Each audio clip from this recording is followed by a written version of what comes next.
ஏழாம் தூதனின் மறுபதிப்பு எண் 5191, வருஷம் 1913, மார்ச் மாதம், மற்றும் ரீப்ரிண்ட் நம்பர் 1289 மற்றும் ரீப்ரிண்ட் நம்பர் 2270. பார்க்கவும். பாடத்தின் தலைப்பு வரவிருக்கின்ற நினைவு கூறுதல் ராபோஜனம். வசனம்: என்னை நினைவு கூறும்படி இதை செய்யுங்கள். 1 கொரிந்தியர் 11ஆம் அதிகாரம் 24ஆம் வசனம் மற்றும் 25ஆம் வசனம்.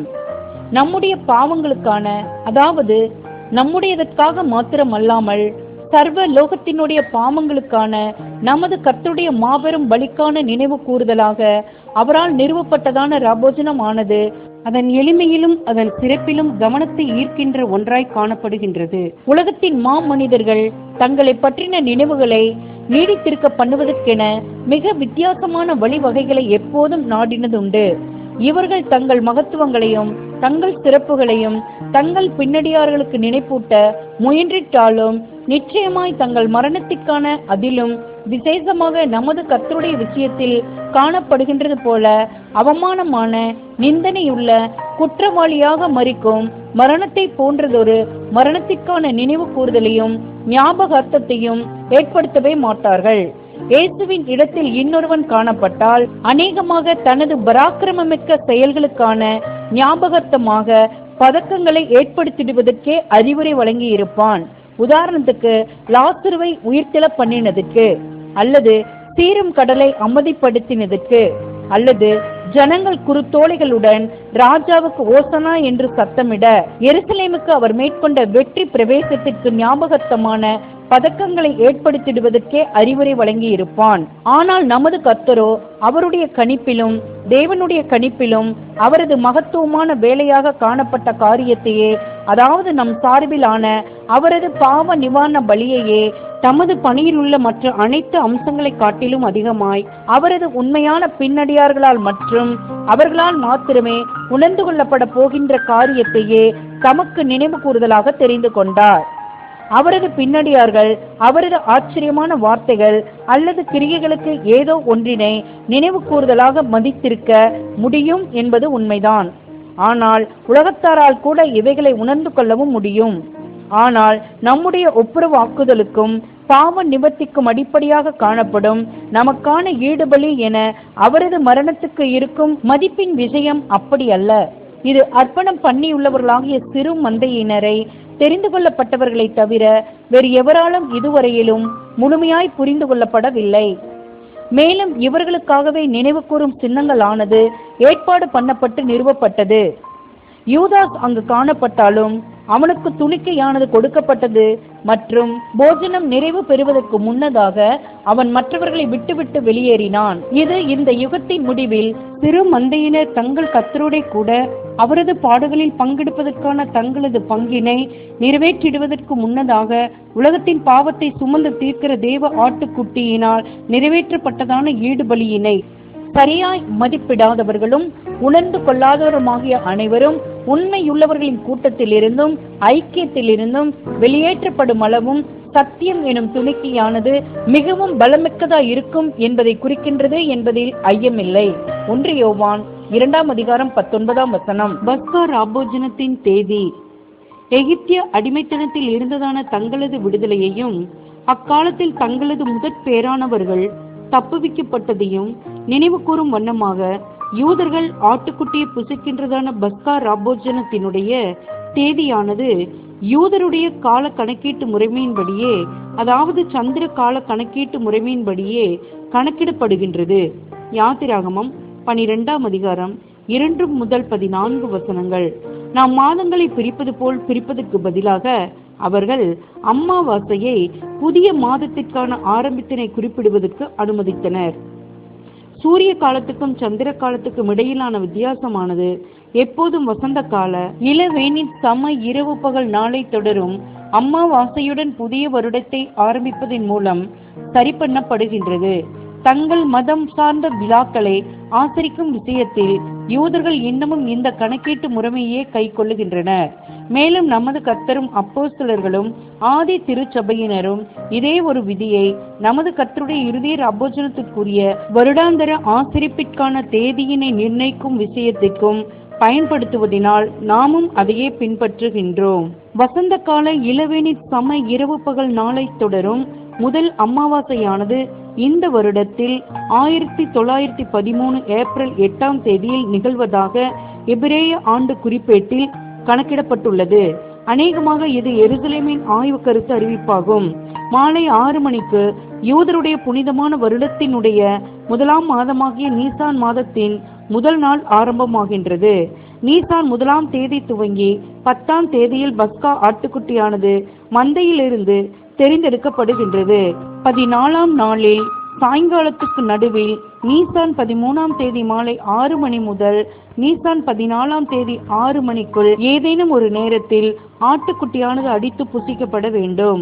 15ஆம் தேதி அவர்களது பஸ்கா பண்டிகையானது ஆரம்பித்து 7 நாட்கள் நீடிக்கின்றது. இதன் 1ஆம் மற்றும் 7ஆம் நாட்களானது விசேஷித்த விதமாய் பரிசுத்தமானவைகளாக ஓய்வு நாட்களாக அல்லது பிரதான நாட்களாக ஆசரிக்கப்படுகின்றன. யாத்திராகமம் 12ஆம் அதிகாரம் 16ஆம் வசனம். 16ஆம் தேதியில் வாட்கோதுமை அறுவடையின் முதற் பலன்கள் ஓமர் அளவுக்கு கர்த்தருக்கு செலுத்தப்பட்டன மற்றும் 50 நாட்கள் கழித்து பெந்தைக்கோஸ்தே நாளில் அவர்கள் கர்த்தருக்கு 2 அப்பங்களை அசைவாட்டும் காணிக்கைகள் ஆக்கினார்கள். லேவியராகமம் 23ஆம் அதிகாரம் 17ஆம் வசனம். சூரியன் கிறிஸ்துவின் ராஜ்யத்திற்கான அடையாளமாய் காணப்படுவதனால் சந்திரனும் இஸ்ரேல் ஜாதிக்கு அடையாளமாக காணப்படுகின்றது. வெளிப்படுத்தல் 12ஆம் அதிகாரம் 1ஆம் வசனம். 12 மற்றும் சில சமயம் இடம்பெறும் 13 சந்திர மாதங்களானது அந்த ஜாதியின் கோத்திரங்களை அடையாளப்படுத்துகின்றது. கிறிஸ்து சிலுவையில் அறையப்பட்ட போது சந்திரனானது பௌர்ணமி நிலையில் காணப்பட்டது. பின்னர் உடனடியாக தேய்வுற ஆரம்பித்தது மற்றும் பௌர்ணமிக்கு முன்பு சந்திரன் வளர்வதற்குரிய காலத்தை போலவே தேய்வதற்கும் காலம் எடுத்துக்கொண்டது. ஆகையால் கிறிஸ்துவின் மரணமானது இஸ்ரேல் சரித்திரத்தினுடைய 2 சரி சமமான பாகங்களுக்கிடையிலான திருப்பு முனையாய் காணப்பட்டது. தொகுதி 2 ஆங்கிலத்தில் பக்கம் 218, தமிழில் பக்கம் 235 பார்க்கவும். அசூசி அடைந்த யூதர்கள் இதன் காரணமாக பஸ்காவினை அதற்குரிய காலத்தில் கைக்கொள்ள முடியாமல் போவதால் அப்படிப்பட்டவர்கள் 2ஆம் மாதத்தின் 14ஆம் தேதியில் அடுத்த பௌர்ணமியில் என்னாகமம் 9ஆம் அதிகாரம் 8 முதல் 13 வசனங்கள் அதை கைக்கொள்வதற்கு அனுமதிக்கப்படுகின்றன. இதன் படிப்பினை என்னவெனில், அறியாமையின் காரணமாக மேசியா தங்களுக்கு முன் வைக்கப்பட்ட போது அவரை தங்கள் மீட்பர் என்று ஏற்றுக்கொள்வதற்கு தடை பண்ணப்பட்டவர்கள் அனைத்தும் திருப்பி கொடுக்கப்படும் காலங்களில் தங்கள் ஜாதியானது மீண்டும் முழுமையான ஆசீர்வாத நிலையில் பின் அறுவடையில் வரும்போது மேசியாவை ஏற்றுக்கொள்வதற்கு வாய்ப்பு பெற்றுக் கொள்பவர்களாய் இருப்பார்கள் என்பதே ஆகும். யூதர்களால் ஒவ்வொரு வருடமும் செய்யப்பட்டு வந்ததான இவைகள் நாம் ஏற்கனவே பார்த்திருக்கின்றபடி மாபெரும் மற்றும் பிரம்மாண்டமான நிகழ்வுகளுக்கு நிழலாய் இருக்கின்றன. 10ஆம் தேதியில் ஆட்டுக்குட்டியானது தெரிந்து கொள்ளப்படுவது என்பது இஸ்ரேல் ஆனது நிஜமான கடந்து போவதில் உள்ள முதற் பேரானவர்களுடைய சபை என ஆசீர்வதிக்கப்படவும் அங்கீகரிக்கப்படவும் வேண்டுமெனில் அவர்கள் எவ்வாறு பஸ்கா பண்டிகைக்கு 5 நாட்களுக்கு முன்னதாக இயேசு சிலுவையில் அறையப்படுவதற்கு 4 நாட்களுக்கு முன்னதாக இயேசுவை ஏற்றிருக்க வேண்டும் என்பதை அடையாளப்படுத்தி காட்டுகின்றதாய் இருக்கின்றது. அந்த நாளில்தான் கர்த்தர் அவர்களது ராஜாவென கழுதியின் மேல் ஏறி பட்டணத்துக்குள் வந்தபோது இறுதியாக அந்த ஜாதியாருக்கு தம்மை முன் வைத்தார். யோவான் 12ஆம் அதிகாரம் 12 வசனம் முதல் 16 வசனங்களை ஒப்பிட்டு பார்க்கவும். ஆனால் தேவ ஆட்டுக்குட்டியை ஏற்றுக்கொள்வதை அலட்சியப்படுத்தினவர்கள் உடனடியாக மறுக்கப்பட்டனர் மற்றும் அவர்கள் நிழலான முதற் பிறப்புகளாக இருப்பதிலிருந்து ஓய பண்ணப்பட்டார்கள். இந்த வருடத்தில் 1913 ஏப்ரல் 20ஆம் தேதி ஞாயிறு அன்று மாலை 6 மணிக்கு ஆரம்பித்து 21ஆம் தேதி மாலை 6 மணி வரை நீடிக்கின்றதான 14ஆம் தேதியில் தான் பஸ்கா ஆட்டுக்குட்டியானது அடிக்கப்பட வேண்டும் மற்றும் புசிக்கப்பட வேண்டும். அநேகமாக இந்த ஒரு நோக்கத்திற்கான தெய்வீக ஏற்பாட்டின் காரணமாகவே எபிரேய கால கணக்கிடுதலானது கடைசி ராபோஜனத்துடைய புசித்தலானது கர்த்தர் சிலுவையில் அறையப்பட்டதான அதே நாளில் நிகழ்வதற்கு அனுமதித்ததாய் இருக்கின்றது. சிலுவையில் அறையப்படுவது வரையிலும் முடிவடையாத நியாய பிரமாணத்தை நிறைவேற்றும் விதமாக ஆசரிக்கப்பட்டதான ஆட்டுக்குட்டியும் கசப்பான கீரைகளும் புளிப்பில்லாத அப்பமும் உள்ள பஸ்கா ராபோஜனமானது மாலை 6 மணிக்கு மேல் புசிக்கப்பட்டது. பின்தொடர்ந்து நிஜமான ஆட்டுக்குட்டியினுடைய சரீரத்தையும் இரத்தத்தையும் அடையாளப்படுத்துகின்றதான அப்பமும் திராட்சரசமும் உள்ள நினைவு கூறுதலின் ராபோஜனத்தினுடைய நிறுவுதல் நடந்தது. ஆகையால் இதுவே வருடந்தோறும் அந்த தருணம் வருகையில் அவரது பின்னடியார்களால் சொல்லட்டமான ஆட்டுக்குட்டியினை புசிப்பதற்கு பதிலாக நிஜமான ஆட்டுக்குட்டிக்கும் நிஜமான முதற் பேரானவர்களை கடந்து போகுதலுக்கும் அவரது இரத்தத்தின் பயனான மாபெரும் கடந்து போகுதலுக்கும் நினைவு கூறுதலாக ஆசரிக்கப்பட வேண்டும். ஓய்வு நாளுக்கு மறுநாள் ஆகிய அல்லது 15ஆம் தேதியின் பஸ்கா பண்டிகைக்கு மறுநாள் ஆகிய நீசான் 16ஆம் தேதியில் முதல் பலன்கள் ஆகிய வாட்கோதுமையினுடைய கதிர்க்கட்டை அசைவாட்டுதல் ஆனது நித்திரை அடைந்தவர்களின் முதற் பலனாக நமது கர்த்தராகிய இயேசு கிறிஸ்துவினுடைய உயிர்த்தெழுதலை அடையாளப்படுத்துகின்றதாய் இருக்கின்றது. லேவியராகமம் 23ஆம் அதிகாரம் 5ஆம் வசனம், 6ஆம் வசனம் மற்றும் 11ஆம் வசனம், 15ஆம் வசனம் முதல் 17ஆம் வசனம் வரை. 1 கொரிந்தியர் 15ஆம் அதிகாரம் 20ஆம் வசனம். 50ஆம் நாளாகிய பெந்தைகொஸ்தே நாளில் 2 அப்பங்கள் அசைவாட்டு காணிக்கையாக்கப்படுவது என்பது சபையை தேவனுக்கு முன்னாக நிறுத்துவதையும் சபை மாபெரும் பிரதான ஆசாரியனுடைய புண்ணியத்தின் வாயிலாக ஏற்றுக்கொள்ளப்படுவதையும் அடையாளப்படுத்துகின்றதா இருக்கின்றது. இந்த ஏற்றுக்கொள்ளுதலானது பெந்தைகொஸ்தே நாளில் நிகழ்ந்த பரிசுத்த ஆவியினால் ஆன அபிஷேகிக்கப்படுதலால் சுட்டி காட்டப்படுகின்றது. சபை உண்மையில் ஒரே அப்பமாக காணப்படுகின்றன. 1 கொரிந்தியர் 10ஆம் அதிகாரம் 17ஆம் வசனம். 2 அப்பங்களானது பாவ நிவாரண நாளில் இடம்பெறும் 2 வெள்ளாட்டு கடாக்களினால் அடையாளப்படுத்தப்படுகின்ற அதே காரியங்களை அடையாளப்படுத்துகின்றதா இருக்கின்றது. இது முன் நிறுத்தப்படும் அனைவரும் கிறிஸ்து இயேசுவின் மூலமாக தேவனுக்குள் ஏற்றுக்கொள்ளப்படுபவர்களாய் இருந்தாலும் முன் நிறுத்தப்படும் அனைவரும் முடிவு வரையிலும் உண்மையாய் காணப்படும் நிலைக்கு வரமாட்டார்கள் என்பதை அவர் அறிந்திருந்தார் என்பதை சுட்டி காட்டுகின்றதா இருக்கின்றது. ஆகையால் 2 அப்பங்களானது அர்ப்பணிக்கப்பட்டவர்களுள்ள 2 வகுப்பாரை அடையாளப்படுத்துகின்றதா இருக்கின்றது.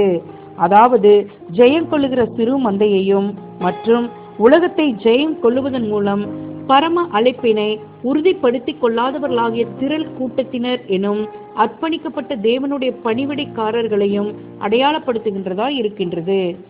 புனித வெள்ளிக்கும் ஈஸ்டர் ஞாயிற்குமான தேதிகளை கணக்கிடுவதற்கென எபிஸ்கோப்பலியன்ஸ் மற்றும் ரோமன் கத்தோலிக்கர்கள் மத்தியில் நடைமுறையில் காணப்படுகின்ற கணக்கிடும் முறைமையானது முன்பிருந்த முறைமையிலிருந்து வேறுபடுகின்றது.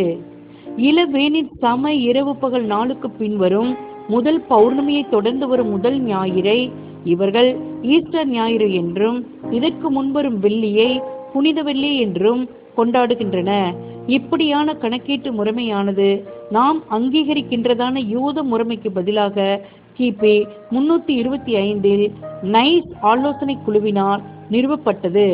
ஆனால் பஸ்கா என்ற பெயரானது ஈஸ்டர் ஞாயிறு என்று இல்லாமல் நீண்ட காலம் பயன்படுத்தப்பட்டு வந்தது.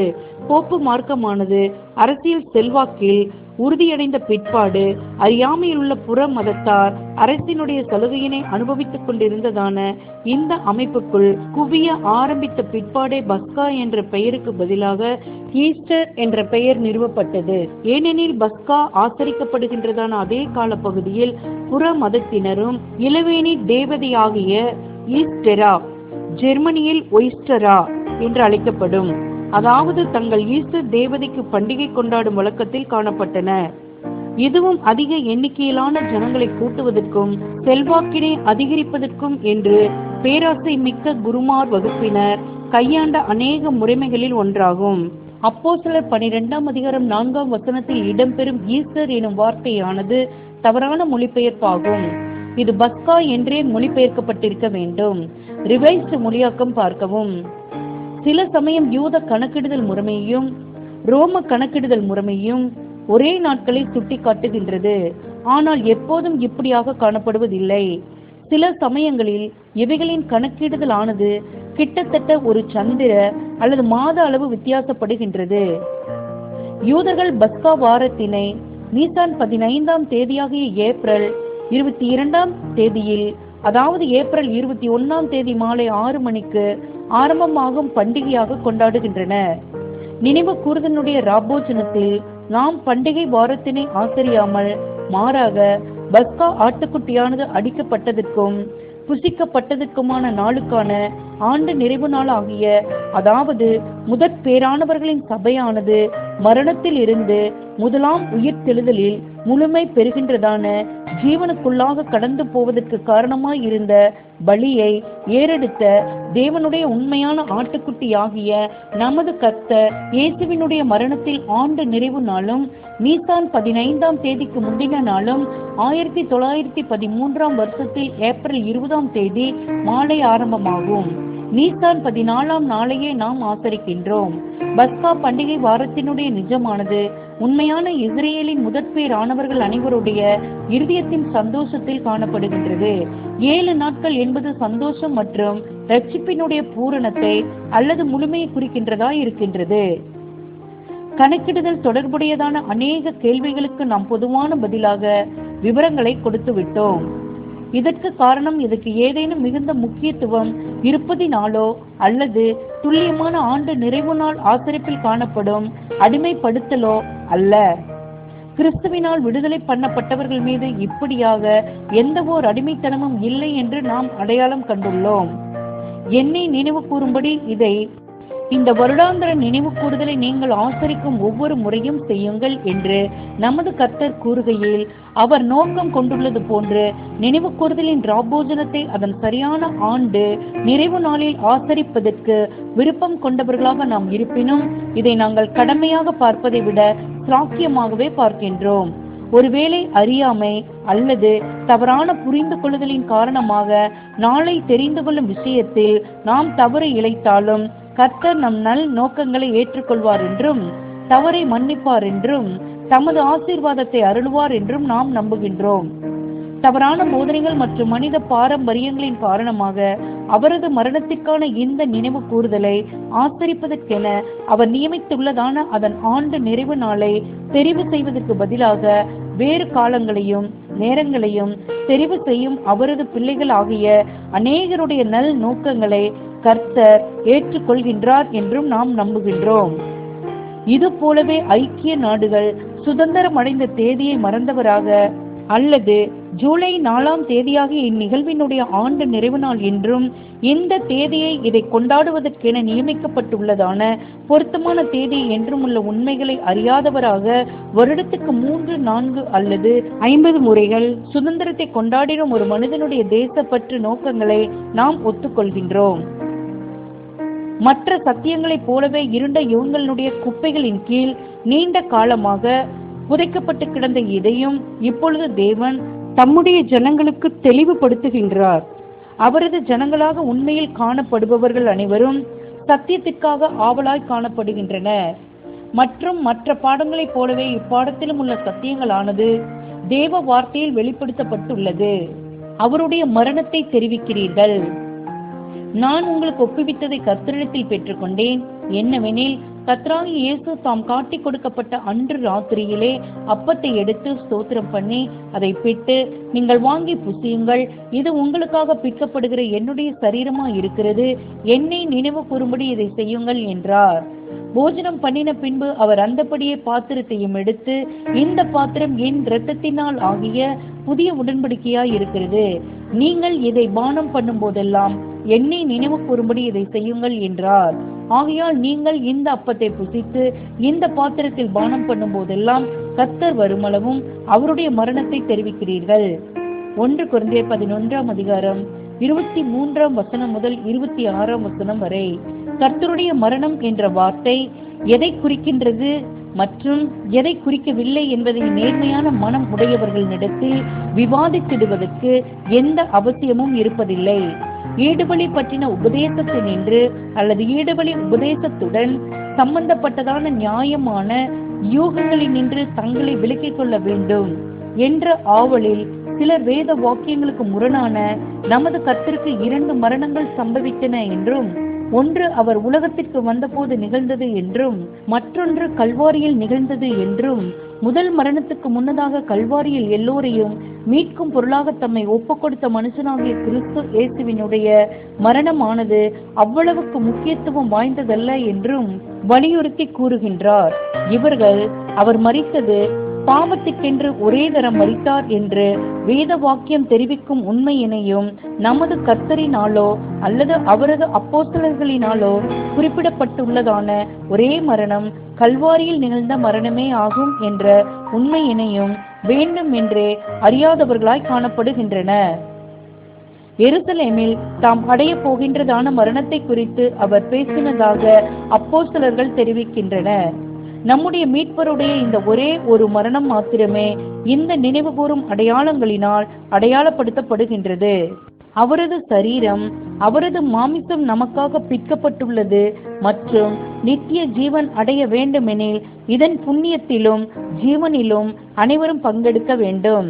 இந்த முக்கியமான கேள்வி தொடர்புடைய விஷயத்தில் நீங்கள் ஒருவராலும் வஞ்சிக்கப்படாதிருங்கள். எப்படி தண்ணீர் ஞானஸ்நானமானது முக்கியமான ஞானஸ்நானமாக காணப்படாமல் உண்மையான ஞானஸ்நானத்தை அடையாளப்படுத்தும் அடையாளமாக மாத்திரம் காணப்படுகின்றதோ, அது போலவே அடையாளங்களாகிய அப்பத்திலும் திராட்சை ரசத்திலும் பங்கெடுத்தல் என்பது மிக முக்கியமான விருந்துக்கு காரியத்திற்கு அடையாளமாக மாத்திரமே காணப்படுகின்றது.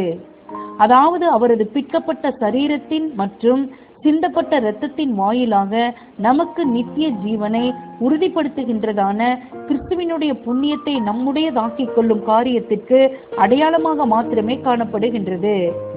அவரால் நிறைவேற்றப்பட்டதான பலியை விசுவாசத்தினால் ஏற்றுக்கொண்டு அதே விசுவாசத்தினால் அவரால் போதிக்கப்பட்டுள்ளபடி மனிதனாகிய கிறிஸ்து இயேசு பெற்றிருந்ததும் நமக்காக மரணத்தில் கையளிக்கப்பட்டதுமான புண்ணியங்கள், பரிபூரணங்கள் மற்றும் உரிமைகள் அனைத்தையும் நமதாக்கிக் கொள்வதன் மூலமாக நமது இருதயங்களானது உண்மையில் நித்திய ஜீவனுக்கான அப்பத்தை பரலோகத்திலிருந்து தேவன் நமக்கு அனுப்பி வைத்ததான அப்பத்தை புசிக்கின்றதா இருக்கின்றது.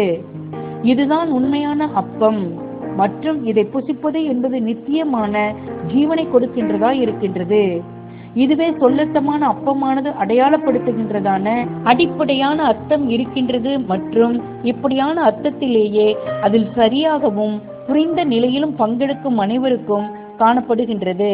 அது பாவம் மற்றும் மரணத்தின் அடிமைத்தனத்திலிருந்து ஆதாமையும் அவரது குடும்பத்தையும் மீட்ட ஈடுபலிக்கான நினைவு கூறுதல் ஆகும். அப்பம் மற்றும் பாத்திரம். மற்றும் ஒரு கருத்து, பயன்படுத்தப்பட்ட அப்பமானது புளிப்பற்றதாகும். புளிப்பு என்பது கெடுக்கின்ற ஒன்றாக, சீரழிக்கும் ஒன்றாக இருப்பதினால் பாவத்திற்கான அடையாளமாய் இருக்கின்றது மற்றும் பாவ மனுக்குலத்தில் கொண்டு வந்ததான சீரழிவையும் மரணத்தையும் அடையாளப்படுத்துகின்றதா இருக்கின்றது. ஆகையால் இந்த அடையாளமானது நமது கர்த்தர் இயேசு பாவம் இல்லாதவராய் இருந்தார் என்பதை, கரைதிரையற்ற ஆட்டுக்குட்டி என்பதை, பரிசுத்தரும் குற்றமற்றவரும் மாசில்லாதவருமாய் இருந்தார் என்பதை எபிரேயர் 7:26 தெரிவிக்கின்றதா இருக்கின்றது. அவர் ஆதாமின் சந்ததியில் வந்தவராய் இருந்திருப்பாரானால் வழக்கம் போல் ஏதோ ஒரு பூமிக்குரிய தந்தை வாயிலாக தமது ஜீவனை பெற்றவராக இருந்திருப்பாரானால் அவரும் கூட மற்ற மனிதர்களைப் போலவே ஆதாமின் பாவத்தினால் புளிப்பானவராய் இருந்திருப்பார். ஆனால் அவருடைய ஜீவனானது கரைதிரை இல்லாமல் உயர்ந்த பரலோக நிலையிலிருந்து பூமிக்குரிய நிலைக்கு மாற்றப்பட்டுள்ள நிலையில் வந்ததாய் இருந்தது. ஆகவே அவர் வானத்திலிருந்து வந்த அப்பம் என்று அழைக்கப்பட்டார். யோவான் 6:41. ஆகவே தேவன் அருளி உள்ளதான தூய்மையான புளிப்பற்ற மாசற்ற அப்பத்தினை குறித்து உணர்ந்து கொள்வோமாக மற்றும் அவரை புசிப்போமாக. அதாவது சத்தியத்தை புசித்து ஜீரணிப்பதின் வாயிலாக அவரை நாம் புசிப்போமாக. அதிலும் விசேஷமாக விசுவாசத்தின் வாயிலாக அவரது நீதியை நமக்கு சொந்தமாக்கி கொள்ளுதல் எனும் சத்தியத்தை புசிப்போமாக. மேலும் அவரை வழியாகவும் ஜீவனாகவும் அடையாளம் கண்டுகொள்வோமாக. யோவான் 14:6. இந்த நினைவு கூறுதல் அடையாளங்கள் தொடர்புடையதான இன்னும் ஆழமான ஓர் அர்த்தத்தை அப்போஸ்தலன் தெய்வீக வெளிப்படுத்துதலின் வாயிலாக தெரிவித்துள்ளார். அப்பமானது நமது கர்த்தர் இயேசுவை மாத்திரம் அடையாளப்படுத்துகின்றதாயிராமல் நாம் அவரை புசித்த பிற்பாடு அவரது நீதியை நமக்குரியதாக்கிக் கொள்வதன் வாயிலாக, நாம் நீதிமானாக்கப்பட்ட பிற்பாடு நாம் அர்ப்பணித்ததின் வாயிலாக உலகத்திற்கான உணவாகிய அந்த பிற்கப்பட்ட ஒரே அப்பத்தின் பாகமாக நாம் அவரோடு இணைந்தவர்களானோம் என்றும் அப்போஸ்தலன் தெரிவிக்கின்றார். 1 கொரிந்தியர் 10:16. இது நீதிமானாக்கப்பட்ட விசுவாசிகளாகிய நாம் எதிர்கால மகிமைகளில் அவரோட கூட உடன் சுதந்திரர்கள் ஆவதற்கும், பூமியின் குடிகள் அனைத்தையும் ஆசீர்வதிப்பதும், பூமியின் குடிகள் அனைத்துக்கும் ஜீவன் வழங்குவதுமான மாபெரும் வேளையில் பங்காளிகள் ஆவதற்கும் உரிய நிபந்தனையாய் காணப்படுகின்ற கிறிஸ்துவின் பாடுகளிலும் மரணத்திலும் இப்பொழுது பங்கடைவதற்கான ஸ்லாக்கியத்தினை உடையவர்களாய் இருக்கின்றோம் என்பதை தெரிவிக்கின்றதாய் இருக்கின்றது. இதே கருத்தானது அப்போஸ்தலனால் மீண்டும் மீண்டுமாகவும் பல்வேறு அடையாளங்களினாலும் வெளிப்படுத்தப்பட்டுள்ளது. ஆனாலும் அவை அனைத்தை காட்டிலும் இவ்வடையாளமே ஆற்றல் மிக்கதாய் காணப்படுகின்றது. அதாவது தங்கள் தலையோட கூட கிறிஸ்துவின் சரீரமாகிய கொலோசியர் 1:24 பார்க்கவும். சபையே இப்பொழுது பிற்கப்படுகின்றதான ஒரே அப்பமாக இருக்கின்றன. இது நமது தலையானவர்களுடனான நமது ஐக்கியத்திற்கும் உறவிற்கும் குறிப்பிடத்தக்கதான விவரிப்பாய் காணப்படுகின்றது. நாம் ஆசீர்வதிக்கிற ஆசீர்வாதத்தின் பாத்திரம் கிறிஸ்துவனுடைய இரத்தத்தின் ஐக்கியமாய் இருக்கிறது அல்லவா? நாம் பிக்கிற அப்பம் கிறிஸ்துவனுடைய சரீரத்தின் ஐக்கியமாய் இருக்கிறது அல்லவா? அந்த ஒரே அப்பத்தில் நாம் எல்லாரும் பங்கு பெறுகிறபடியால் அநேகரான நாம் ஒரே அப்பமும் ஒரே சரீரமுமாய் இருக்கின்றோம். அப்பத்தை பிட்டு உண்ணுகிறோமே, அது கிறிஸ்துவின் உடலில் பங்கு கொள்ளுதல் அல்லவா? அப்பம் ஒன்றே, ஆதலால் நாம் பலராயினும் ஒரே உடலாய் இருக்கின்றோம். ஏனெனில் நாம் அனைவரும் அந்த ஒரே அப்பத்தில் தான் பங்கு கொள்கின்றோம். 1 கொரிந்தியர் 10:16 மற்றும் 17 திருவிவிலியம். திராட்சைப்பழ ரசமானது நமது கர்த்தரினால் பலி செலுத்தப்பட்ட ஜீவனை அடையாளப்படுத்துகின்றதா இருக்கின்றது. நீங்கள் எல்லாரும் இதிலே பானம் பண்ணுங்கள். இது பாவ மன்னிப்பு உண்டாகும்படி அநேகருக்காக சிந்தப்படுகிற புது உடன்படிக்கைக்குரிய என்னுடைய இரத்தமாய் இருக்கிறது. மரணத்தில் கையளிக்கப்பட்ட ஜீவனுக்கான அடையாளம். மத்தேயு 26:27 மற்றும் 28. பாவத்தின் காரணமாக ஆதாமின் சந்ததி இழந்து போனதான ஜீவனுக்கான மீட்கும் பொருளாக கர்த்தர் தமது ஜீவனை கொடுப்பதின் மூலமே புதிய உடன்படிக்கையின் கீழ் விசுவாசம் மற்றும் கீழ்ப்படுதலின் வாயிலாக மனிதர்களுக்கு ஜீவனுக்கான உரிமை கடந்து வர முடியும். ரோமர் 5:18 மற்றும் 19. சிந்தப்பட்ட இரத்தமானது அனைவருக்குமான மீட்கும் பொருளாக விலைக்கிரயமாக காணப்பட்டது. இது அனைவருக்காகவும் நமது மீட்பரினாலே கொடுக்கப்பட்டதாய் இருந்தது. ஆனால் அவர் பாத்திரத்தை சீசர்களிடத்தில் கொடுத்து அதை பருகும்படிக்கு அவர்களிடம் கூறினதாவது, தம்முடைய பாடுகளில் அவர்கள் பங்காளிகள் ஆவதற்கான, அல்லது பவுல் குறிப்பிட்டுள்ளது போன்று கிறிஸ்துவின் உபத்திரவங்களில் குறைவானதை நிறைவேற்றுவதற்கான அழைப்பாய் காணப்பட்டது. கொலோசியர் 1:24. விசுவாசத்தினால் நாம் நீதிமான்கள் ஆக்கப்பட்ட பிற்பாடு நாமாய் முன்வந்து கிறிஸ்துவின் காரணங்களை அல்லது நோக்கங்களை ஆதரிப்பதின் வாயிலாக அவரது பாடுகளில் பங்கு கொள்வோமானால் நாம் தேவனால் கிறிஸ்துவனுடைய சரீரத்தின் அங்கத்தினர்களாகவும் மற்றும் இயேசுவின் பாடுகளில் பங்கடைபவர்களாகவும் கருதப்படுவோம் என்பதே நம்முன் வைக்கப்பட்ட காரியமாகும். கடவுளை போற்றி திருவிருந்து கிண்ணத்திலிருந்து பருகுகிறோமே, அது கிறிஸ்துவின் இரத்தத்தில் சிந்தப்பட்ட இரத்தம், மரணம், பங்கு கொள்ளுதல் அல்லவா? 1 கொரிந்தியர் 10:16 திருவிவிலியம். பாத்திரத்தினுடைய மதிப்பினை நாம் அனைவரும் உணர்ந்தவர்களாக கிறிஸ்துவோட கூட அவரது பாடுகள் மற்றும் அவமானத்தின் பாத்திரத்தில் பங்கு கொள்வதற்கான வாய்ப்பிற்காக தேவனை ஸ்தோத்திரிப்போமாக. இப்படி ஆனவர்கள் அனைவரும் அவரோட கூட மகிமைப்படுத்தப்படுவர் என்ற நிச்சயமும் கொண்டிருக்கலாம். ரோமர் 8:17. பாத்திரமானது அவரது அவமானத்தில் நமது பங்கு கொள்ளுதலையும் அவரது பலியில் நமது பங்கு கொள்ளுதலையும், அதாவது நமது மனுஷீகத்தின் மரணத்தையும் குறிக்கின்றதா இருக்கின்றது என்பதை சுட்டிக்காட்டும் வகையில் நமது கர்த்தரும் பாத்திரத்துக்கு அந்த அர்த்தத்தை சாட்டினவராய் இருந்தார். உதாரணத்துக்கு, அவரது சிங்காசனத்திலுள்ள எதிர்கால மகிமை குறித்த வாக்குறுதியை அவரது சீசர்களில் இருவர் அவரிடத்தில் கேட்டபோது அவரோ, நீங்கள் கேட்டுக்கொள்கிறது இன்னது என்று உங்களுக்கு தெரியவில்லை, நான் குடிக்கும் பாத்திரத்தில் நீங்கள் குடிக்க கூடுமோ என்றார். அவர்களது இதயபூர்வமான உறுதிமொழியின் நிமித்தமாக என் பாத்திரத்தில் நீங்கள் குடிப்பீர்கள் என்றார். திராட்சைப்பழ ரசமானது ரசம் வெளியே வரும் அளவுக்கு திராட்சையை பிழிவது மாத்திரம் குறிக்காமல் பிற்பாடு கடந்து வரும் புத்துணர்வையும் கூட குறிக்கின்றதாய் காணப்படுகின்றது. ஆகையால் கிறிஸ்துவின் பாடுகளில் இப்பொழுது பங்கு கொள்ளும் நாம் அவரது மகிமைகளிலும் கணங்களிலும் மற்றும் அழியாமையிலும் சீக்கிரத்தில் பங்கு கொள்வோம். அதாவது ராஜ்யத்தில் அவரோட கூட புதிய திராட்சரசத்தை பருகும்போது ஆகும். கர்த்தர் வருமளவும். இவ்வார்த்தைகளினுடைய முழுமையான அர்த்தம் என்ன? நினைவு கூறுதலுக்கான ராபோஜனத்தை நிறுவின நமது கர்த்தர் அதன் ஆசரிப்பு விஷயத்தில் எவ்விதமான எல்லைகளை வைக்காததினால் நமக்கான ஈடுபலியாக நமது கர்த்தர் இயேசுவினுடைய மரணத்துக்கும் அவரோட கூட பலி செலுத்திடுவதற்கான நமது அர்ப்பணிப்புக்குமான நினைவு கூறுதலை ஒரு குறிப்பிட்ட கால அளவில் ஆசரிப்பது ஏற்றதா இருக்கும் என்று அப்போஸ்தலன் கால அளவை எல்லைக்குட்படுத்துவதாக நாம் புரிந்து கொள்ளக்கூடாது. மாறாக அது கால வரம்பிற்குட்பட்ட, அதாவது கொஞ்சம் வருடங்களுக்குரிய ஏற்பாடு என்று கருதப்படாமல் கர்த்தருடைய இரண்டாம் வருகை வரையிலும் தொடர்ந்து ஆசரிக்கப்பட வேண்டும் என்று அப்போஸ்தலன் சுட்டி காட்டுகின்றார்.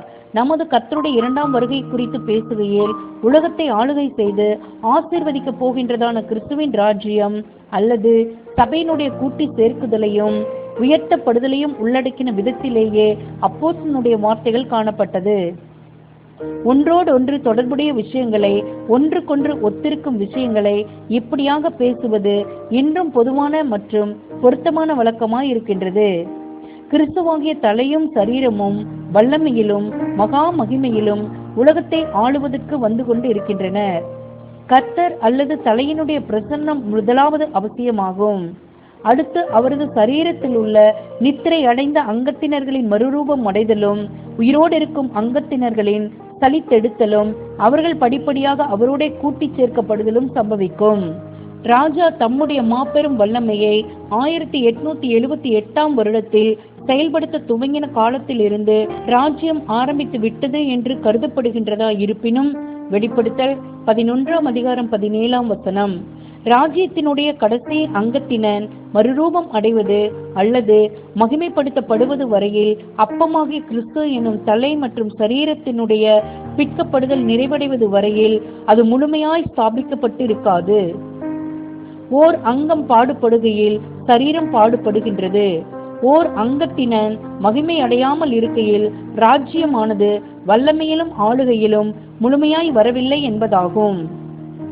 ஆகையால் நீங்கள் இந்த பஸ்காவில் அப்பத்தை புசித்து இந்த பாத்திரத்தில் பானம் பண்ணும் போதெல்லாம் கர்த்தர் வருமளவும் அவருடைய மரணத்தை உங்கள் நம்பிக்கை மற்றும் உறுதி என்று தெரிவிக்கின்றீர்கள் என்று அப்போஸ்தலன் கூறுகையில் கிறிஸ்துவனுடைய சபை அல்லது ராஜ்யத்தினுடைய முழுமையான உயர்த்தப்படுதலை உள்ளடக்கின கிறிஸ்துவின் வருகையையே குறிப்பிட்டார் என்பதில் உறுதியே. ராஜ்யத்தின் மகிமையே அடையாளத்தினுடைய முடிவு என்ற இதே கருத்தானது நினைவு கூறுதலை நிறுவின போதான நமது கர்த்தருடைய பின்வரும் வார்த்தைகளில் இருந்தும் எடுத்துக்கொள்ளப்படலாம். இது முதல் இந்த திராட்சைப்பழ ரசத்தை நவமானதாய் உங்களோட கூட என் பிதாவின் ராஜ்யத்திலே நான் பானம் பண்ணும் நாள் வரைக்கும் இதை பானம் பண்ணுவதில்லை என்று உங்களுக்கு சொல்லுகிறேன் என்றார். மத்தேயு 26:29. நமது கர்த்தருடைய மரணமானது ஈடுபடி விலைக்கரியமாக இருந்தது என்று நம்புகின்றவர்கள் அதை அறிக்கை பண்ணுவது, அதை தங்கள் நம்பிக்கைகள் அனைத்துக்குமான அடிப்படை என்று தெரியப்படுத்துவது ஏற்ற காரியமாகவும் நலமளிக்கின்ற காரியமாகவும் இருக்கும். இதற்கான ஏற்ற காலமானது இக்காலத்திலேயே, அதாவது தேவ வார்த்தையினுடைய இந்த அடிப்படையான உபதேசமானது திரித்து கூறப்படுவதும் தவறாய் விவரிக்கப்படுகின்றதுமான இக்காலத்திலேயே ஆகும். ஸ்லாக்கியத்தினை உணர்ந்து கொள்ளுதல். எந்த ஒரு காரணத்தை முன்னிட்டும் எவரும் இந்த வருடாந்திர ஸ்லாக்கியத்தினை புறக்கணித்திட வேண்டாம் என்று நாம் வலியுறுத்துகின்றோம். இதை ஆசரிக்கும் விஷயத்தில் விசேஷித்த ஆசீர்வாதம் உள்ளது. நீங்கள் சோர்வடைந்திருக்கிறீர்கள் ஆனால் போய் பிற்கப்பட்ட அப்பத்தில் பங்கெடுத்து உங்கள் நீதிமான் ஆக்கப்படுதலை குறித்த புதிதான உணர்ந்து கொள்ளுதலையும் ஒரே அப்பத்தின் அவரது சபையின் அவரது சரீரத்தின் அங்கத்தினர்கள் என அவரோட கூட பிற்கப்படுவதற்கான பலி செலுத்தப்படுவதற்கான உங்களது அர்ப்பணிப்பை குறித்த புதிதான உணர்ந்து கொள்ளுதலையும் கர்த்தரிடத்தில் கேளுங்கள். இப்படியாக ஏற்றுக்கொள்ளப்பட்டு உணர்ந்து கொள்ளப்படவில்லை எனில் நினைவு கூறுதலானது அர்த்தமற்றதாக அல்லது பாதகமானதாக காணப்படும் என்பதை நாம் மறக்காமல் இருப்போமாக. ஆனால் பாவங்களோ அனலற்ற தன்மைகளோ அபாத்திரன் என்ற உணர்வுகளோ நம்மை தடை செய்யாதிருப்பதாக. கர்த்தரிடத்தில் போய் உங்கள் குறைவுகள் அனைத்தையும் மறக்காமல் கூறிவிடுங்கள். உங்கள் சகோதர சகோதரிகளிடத்தில் அல்லது நீங்கள் யாருக்கு விரோதமாய் குற்றம் செய்தீர்களோ அவர்களிடத்தில் போய் அவர்கள் உங்களிடத்தில் தவறுகளை ஒப்புக்கொள்கிறார்களோ இல்லையோ நீங்கள் முழுமையாய் ஒப்புக்கொண்டு விடுங்கள். உங்களை கர்த்தருடன் ஒப்புரவாக்கிக் கொள்ளுங்கள் மற்றும் கூடுமான மட்டும் அனைத்து மனிதர்களுடனும் ஒப்புரவாக்கிக் கொண்டு வந்து கூட்டியுங்கள். ஆம், இப்பொழுது அல்லது பின்னர் ஏற்ற காலத்தில் ஏற்றுக்கொள்பவர்கள் அனைவருக்குமான கர்த்தருடைய ஐஸ்வர்யமான ஏற்பாட்டில் பங்கெடுங்கள். இப்படியானதொரு இறுதிய ஆராய்தலும் சுத்திகரித்தலும் யூதருக்கு கொடுக்கப்பட்டதான பஸ்கா நிழலில் காண்பிக்கப்பட்டுள்ளதை நாம் நினைவு கூறுகிறோம். தங்கள் பஸ்கா ஆட்டுக்குட்டியினை புசிப்பதற்கென கூடிடுவதற்கு முன்னதாக புளிப்பான அல்லது அழுகி போனதான ஏதாகிலும் பொருட்கள், எலும்புகள், ரொட்டி துண்டுகள் காணப்படுகின்றதா என்று தங்களது குடியிருப்புகளில் எல்லாம் அவர்கள் தேடினார்கள். இவைகள் எல்லாம் எரிக்கப்பட்டன அல்லது அழிக்கப்பட்டன.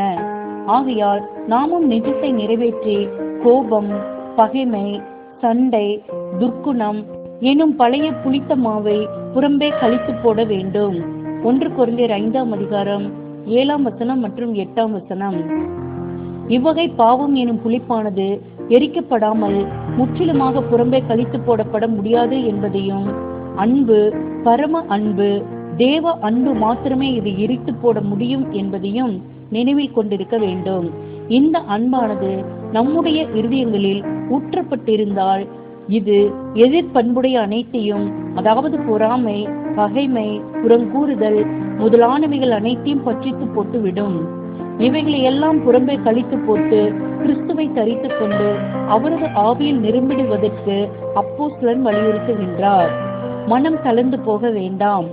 பாடத்தை கற்றுக்கொண்டு புதிய தீர்மானங்கள் உடனும் ஆண்டவருடைய உதவி இல்லாமல் நீங்களாகவே பரிசை ஒருபோதும் அடைய முடியாது என்ற உண்மையினை பற்றின அதிகமான புரிந்து கொள்ளுதலுடனும் மீண்டுமாக தொடருங்கள். மேற்கூறிய உண்மையினை நம்மை விட அவர் நன்றாய் அறிவார் மற்றும் என்னாலே அல்லாமல் உங்களால் ஒன்றும் செய்யக்கூடாது என்று கூறினார். யோவான் 15ஆம் அதிகாரம் 5ஆம் வசனம். நமக்கான தேவையின் காரணமாகவே பிதா நமக்கு இப்படியாக ஏற்பாடு பண்ணியுள்ளார். தைரியம் கொண்டிருங்கள் என்பதே ஜெயம் கொள்ளுகிற வகுப்பாரில் அடங்குவதற்கு நாடுகிற மற்றும் ஏங்குகிற அனைவருக்குமான ஆண்டவருடைய வார்த்தைகளாக இருக்கின்றது. உங்கள் எதிராளியான பிசாசு. வருஷத்தினுடைய இந்த ஒரு கால பகுதியில் சோதனைகள் ஆனது விசேஷமாய் அனுமதிக்கப்படுகின்றதா இருக்கின்றது. எப்போதும் கசப்பான வேர்களானது முளைத்தெலும்பி வளர்வது வழக்கமாகும். ஆனால் இந்த ஒரு கால பகுதியிலோ 10 மடங்கு வலிமையோடு வளர்கின்றது. நம்முடைய சீசத்துவத்திற்கான இறுதி பரீட்சையானது அறிவின் விஷயத்தில் இல்லாமல் அன்பின் விஷயத்தில் தான் என்பதை நாம் நினைவில் கொள்வோமாக. நீங்களும் ஒருவரில் ஒருவர் அன்பாயிருங்கள் என்கிற புதிதான கட்டளையை உங்களுக்கு கொடுக்கிறேன். அப்போஸ்தலர்கள் ஒருவரில் ஒருவர் போதுமான அளவுக்கு அன்பு கொண்டிராததினாலேயே ராஜ்யத்தில் யார் பெரியவராய் இருப்பார் என்று வாக்குவாதம் பண்ணினவர்களாக காணப்பட்டனர் மற்றும் அன்பு கொண்டிராததினாலேயே ஒருவருக்கொருவர் தாழ்த்தி கொள்ள மாட்டோம் என்று மிகவும் தீர்மானமாய் காணப்பட்டு இதனால் ஆண்டவருடைய பாதங்களையும் கழுவும் காரியத்தினை புறக்கணித்தவர்களாக கனம் குறைந்த வேளையிலும் அவரே அனைவருக்கும் பணிவிடைக்காரராக இருக்கத்தக்கதாக அவருக்கு வாய்ப்பளித்தவர்களாக காணப்பட்டனர். இந்த தவறான சிந்தையே, அதாவது கர்த்தருடைய சிந்தை இல்லாமையே அவர்கள் எதிராளியானவனுடைய வல்லமையினால் தாக்கப்படுவதற்கு ஏதுவாயிற்று மற்றும் யூதாசை காட்டி கொடுப்பதற்கு ஏதுவாய் வழி நடத்திற்று மற்றும் பேதுரு தனது அபிஷேகிக்கப்பட்ட கர்த்தரை மறுதலிப்பதற்கு ஏதுவாயிற்று. ஆகையால் நாம் சோதனைக்குள் விழுந்து விடாதபடிக்கு நம்மை குறித்து நாம் எச்சரிக்கையாய் இருப்போமாக. விழித்திருந்து ஜெபம் பண்ணுவோமாக. மிகுந்த தாழ்மையுடனும் மிகுந்த அன்புடனும் காணப்படுவோமாக. இயேசுவினுடைய பின்னடியார்களுக்கு பாதிப்பு ஏற்படுத்துவதற்கும் அல்லது அவர்களை சிக்க வைப்பதற்கும் அல்லது அவர்களை இடர பண்ணுவதற்கும் நமது மாபெரும் எதிராளியானவன் அன்று முதல் இன்று வரையிலும் அதிக உற்சாகத்துடன் காணப்படுகின்றான். நம்முடைய பாவங்களை நிவர்த்தி, அதாவது திருப்தி செய்கிற கிருபாதார பலியாய், அதாவது நம்முடைய பாவங்களை மாத்திரமல்ல சர்வலோகத்தின் பாவங்களையும் நிவர்த்தி செய்கிற கிருபாதார பலியாய் இருக்கிறார் என்று 1 யோவான் 2ஆம் அதிகாரம் 2ஆம் வசனத்தில் அவரது விலையேறப்பெற்ற இரத்தம் காணப்படுகிறது என்ற விசுவாசத்தின் நம்பிக்கை உடையவர்கள் அனைவரும் இந்த உண்மையை அறிக்கை செய்வதில் முன்பில்லாத அளவுக்கு அதிக வைராக்கியத்துடனும் ஊக்கத்துடனும் காணப்படுவார்களாக. ஏனெனில் நம்முடைய பஸ்காவாகிய கிறிஸ்து நமக்காக பலியிடப்பட்டிருக்கிறாரே. ஆதலால் பண்டிகை ஆசரிக்க கடவோம். பெயரளவிலான எந்த முதற் பிறப்புகளும் கடந்து போகப்படுவதும் இல்லை. மகிமையில் உள்ள முதற் பேரானவர்களின் சபையினுடைய அங்கத்தினர்களும் ஆகுவது இல்லை. அந்த இரவில் நிழலில் நடந்தது போலவே இரத்தத்தின் கீழ் காணப்படாதவர்களும் உலகத்தின் பாவத்தை சுமந்து தீர்க்கிற தேவ ஆட்டுக்குட்டியினுடைய புண்ணியங்களில் பங்கெடுக்காதவர்களுமானவர்கள் எவரும் முதற் பேரானவர்களின் சபையினுடைய அங்கத்தினர்கள் ஆகுவதில்லை. யார் பங்கு கொள்ளலாம்? கர்த்தருடைய ராபோஜனம் என்பது உலகத்திற்குரியதாயும் பெயரளவிலான விசுவாசிகளுக்குரியதாயும் இராமல், 1. கிறிஸ்துவை தங்களுடைய மீட்பராகவும் தங்களுடைய பாவத்தை சுமந்தவராகவும் ஏற்றுக்கொண்டவர்களும், மற்றும் 2. அவருக்கும் அவருடைய ஊழியத்திற்கும் என தங்களை அர்ப்பணம் பண்ணினவர்களுமாய் இருப்பவர்களுக்கு மாத்திரம் உரியதாகும். ஆனால் இதில் யார் பங்கு கொள்ளலாம் அல்லது பங்கு கொள்ளக்கூடாது என்று தீர்மானம் பண்ணுவது நமக்குரிய அல்லது எந்த மனுஷனுக்குரிய அல்லது எந்த ஒரு கூட்டத்தாருக்குரிய வேலை அல்ல.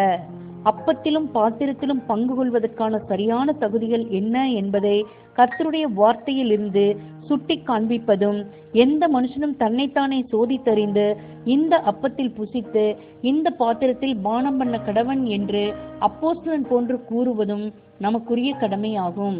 1 கொரிந்தியர் 11ஆம் அதிகாரம் 28ஆம் வசனம்.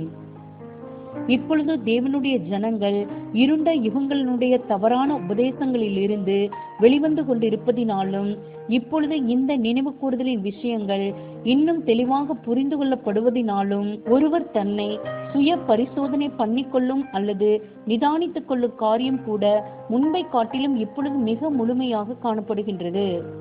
ஒவ்வொருவரும் பின் குறிப்பிடப்பட்டுள்ள காரியங்களை தன்னிடத்திலேயே கேட்டுக்கொள்வார்களாக. 1. மனித குடும்பத்தில் நான் ஓர் அங்கமாக இருக்கின்றபடியால் ஆதி பாவத்தின் காரணமாக எல்லார் மேலும் கடந்து வந்த மரணத்திற்கு ஏதுவான அந்த ஆக்கினை தீர்ப்பின் கீழ் நானும் காணப்பட்டேன் என்று வேத வாக்கியங்கள் போதிக்கும் காரியங்களை நான் நம்புகிறேனா? 2. இந்த பாவம் மற்றும் மரண தண்டனையினின்று நான் தப்பித்துக் கொள்வதற்கு எனக்கு இருக்கும் ஒரே வழி என்னுடைய கர்த்தராகிய மனுஷனாகிய கிறிஸ்து இயேசுவினால் கொடுக்கப்பட்ட ஈடுபலியின் வழியாகவே உள்ளது என்று நான் நம்புகின்றேனா? 3. அவர் நம் பொருட்டு தம்மையே, அதாவது அவருடைய மாம்சத்தையும் இரத்தத்தையும் மனுஷீகத்தையும் ஈடுபலிக்கான கிரயமாக கொடுத்தார் என்றும், அவர் தமது ஆத்துமாவை மரணத்தில் ஊற்றி தம்முடைய ஆத்துமாவை பாவத்திற்கான பலியாக கொடுத்தார் என்றும் நான் நம்புகின்றேனா? ஏசாயா 53ஆம் அதிகாரம் 10 முதல் 12 வசனங்கள். 4. அவர் யோர்தானில் ஞானஸ்நானம் எடுத்த போது ஆரம்பமான மரணம் வரையிலான அவருடைய அர்ப்பணமானது மனுக்குலத்திற்காக அவர் தம்மையே பலி செலுத்தினது மூலம் சிலுவையில் அவர் மரித்த போது நிறைவேறி முடிந்தது என்று நான் நம்புகின்றேனா? 5. நியாய பிரமாணத்துக்கு அவர் கீழ்ப்படிந்ததின் காரணமாக அவர் சுதந்திரித்துக் கொண்ட நித்திய ஜீவன் மற்றும் உலகத்தின் மீது ஆளுகை என்னும் உரிமைகளை அவர் எப்படியாக பலியானதின் மூலம் இறுதியில் புதிய உடன்படிக்கையின் கீழ் ஆசீர்வாதங்களை ஏற்றுக்கொள்கின்ற அனைவருக்கும் விழுந்து போன மற்றும் மரித்து கொண்டிருக்கும் மனுக்குலத்திற்கு கொடுத்து விட்டார் என்பதை நான் புரிந்துள்ளேனா? 6. இவ்விதமாக பலி செலுத்தப்பட்ட அவருடைய மாம்சமும் இரத்தமும் இவைகள் விலைக்கிரயமாக கொடுக்கப்பட்டு பெற்றுக்கொள்ளப்பட்ட அந்த ஆசீர்வாதங்களுக்கும் கிருபைகளுக்கும் அடையாளமாக இருக்கின்றது என்பதை நான் புரிந்துள்ளேனா? 7. அவருடைய மாம்சத்திற்கும் அவருடைய இரத்தத்திற்கும் அடையாள சின்னங்களாக இருக்கும் அப்பம் மற்றும் திராட்சை ரசத்தில் பங்கு கொள்ளும் காரியமானது என்னுடைய கர்த்தரின் மாமிசம் மற்றும் இரத்தம் எனக்காகவும் அனைவருக்காகவும் பெற்று தந்த அந்த ஆசீர்வாதங்களையும் கிருபைகளையும் நான் ஏற்றுக்கொள்வதை சுட்டி காட்டுகின்றது என்பதை நான் புரிந்துள்ளேனா? 8. ஒருவேளை இவ்விதமாய் நினைவு கூறப்பட்டதான ஈடுபலியை நான் இதயபூர்வமாக ஏற்றுக்கொண்டு இருப்பேனாகில், இந்த ஈடுபலியின் மீதான விசுவாசத்தின் காரணமாக நீதிமானாக்கப்பட்ட என்னை, என்னுடைய மாம்சத்தையும் இரத்தத்தையும் கர்த்தரோடே கூட பிற்கும்படிக்கு, அவரோடே கூட பாடுபடும்படிக்கும், அவரோடே கூட மரிப்பதற்கும் கர்த்தருக்கென்று முழுமையாய் நான் அர்ப்பணம் பண்ணியுள்ளேனா? ஒருவேளை இக்கேள்விகளுக்கு நம்மால் தீர்க்கமான பதில் கொடுக்க முடியும் எனில், நாம் கர்த்தருடைய சரீரத்தை குறித்து முழு தெளிவுடனும் மற்றும் அவருக்கு பலிக்கும் மரியாதை கொடுக்கின்றவர்களாகவும் காணப்படுகின்றோம். மேலும் நாம் அதை புசிக்கலாம். கண்டிப்பாய் புசிக்க வேண்டும். நீங்கள் எல்லாரும் இதிலே புசியுங்கள்.